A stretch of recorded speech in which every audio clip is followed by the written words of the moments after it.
All right, this is the 21st show. I'm Brian Mackey, and we're going to roll right into our next conversation. There will soon be new leadership at the University of Illinois Urbana-Champaign. Outgoing Chancellor Robert Jones has taken a job as president of the University of Washington in Seattle. Succeeding him is Charles Isbell, who had been provost, essentially the number 2 job, at the University of Wisconsin-Madison. Isbell begins as Illinois Chancellor on August 1st. My Illinois public media colleague Emily Hayes, who covers education, had the chance to speak with him last month. It was a brief interview focused on his approach to federal policy changes, the future of AI, which is his academic specialty, and his love for comic books. I'll let Emily take it from here. After you assume the chancellor role in August, what will be your top priorities? Well, my top priority will be listening and learning. I'm going to walk around. I'm going to meet the students. I'm going to meet the faculty and the staff. I'm going to go to all of the units, and I'm going to hear what is on their mind and the things that they want to do, and then we will get to work. Your academic background is in computer science, particularly artificial intelligence. Mm-hmm. What is your vision for the future of AI and machine learning research, both at the U of I and more broadly in the state of Illinois? So machine learning and AI is central to much of the future and what we're going to be doing, just like computing has been for the last many years. It's the goal of this, I think, though, is not just to think about AI and machine learning by itself as a thing that sits over by the side, but something that integrates in with all the other work that everyone is doing. Whether you're a historian, whether you're doing medicine, whether you're an engineer, or whether you're a computer scientist, it's going to be central to all the work that we do. So we have to educate the students, we have to support the staff and the faculty, and we have to help all of them to do great work with this as a foundation. Would you be able to provide some examples of what that would look like?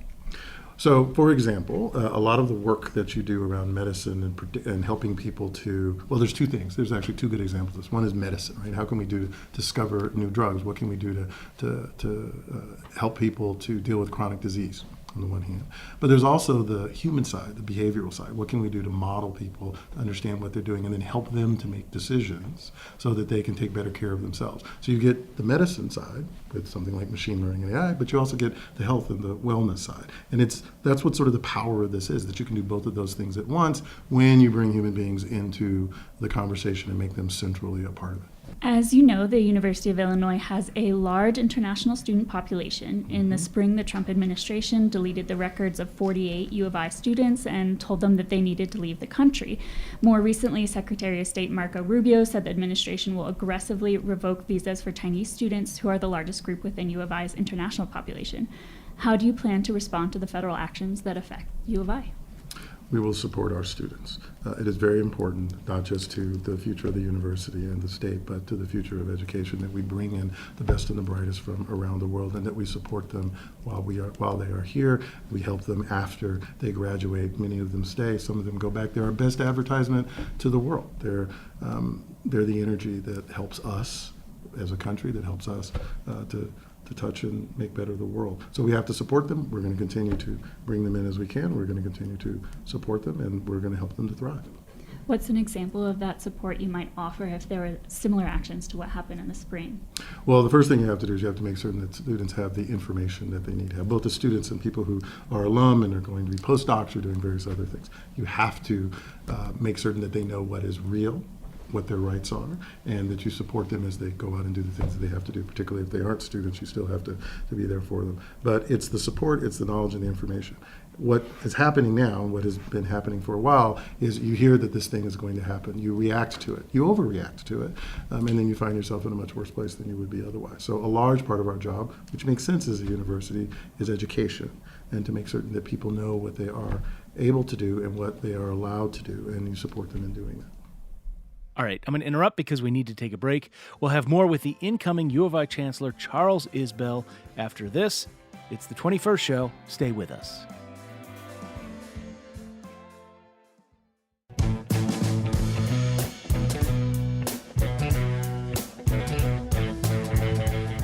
It's the 21st show. I'm Brian Mackey. Let's get back to our introduction to Charles Isbell, the incoming chancellor at the University of Illinois Urbana-Champaign. This is courtesy of our Illinois public media colleague, Emily Hayes, an education reporter who had the opportunity for a brief sit-down with the new chancellor last month.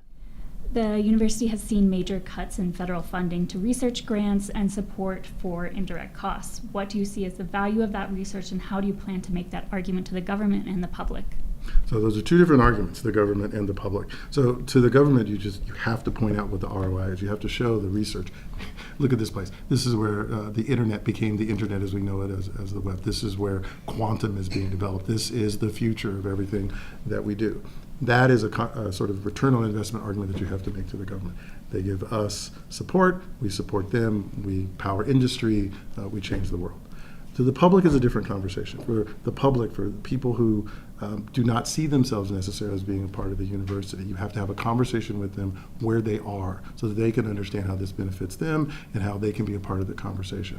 A lot of what we do in higher ed is we talk to people, we talk at people instead of listening to them and bringing them into the conversation. And I think that is the future of the way you get the public on the side to see the things that we do with them, not just to them and for them. Do you have any examples from your past work of how you brought the public into the university more? Yes, you reach out.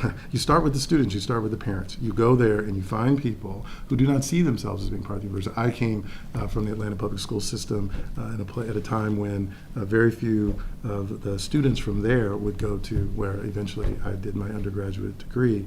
They just didn't see it. It was right there. It was a mile away. It was in front of them. But most of us didn't see that as a place where we could go.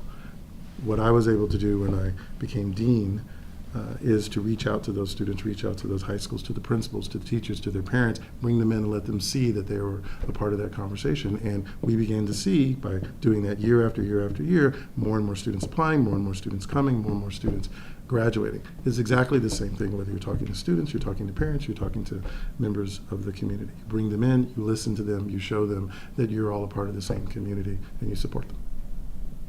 We are living through a generational attack on higher education in America. Professors are facing significant threats to academic freedom, especially in the humanities. What is your message to the faculty about that?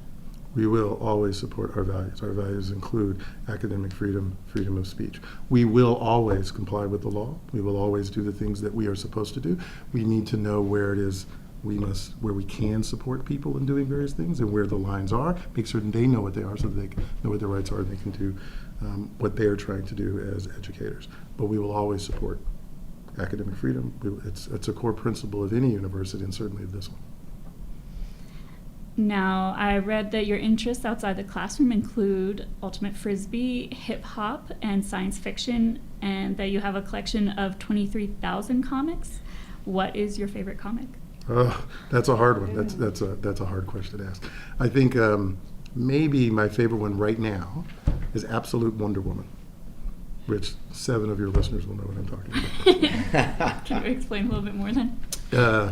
It's a comic book about Wonder Woman. Everyone's heard of Wonder Woman, but set in a different universe where things are harder and you have to do more in order to be a hero. And she is a true heroine in this universe, and it's amazing art. It's an amazing story. I highly, highly recommend it. All right.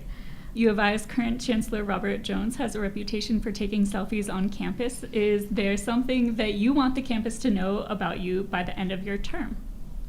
I too will take selfies. So put the camera in front of my face. I will do my best to smile and we will take a picture.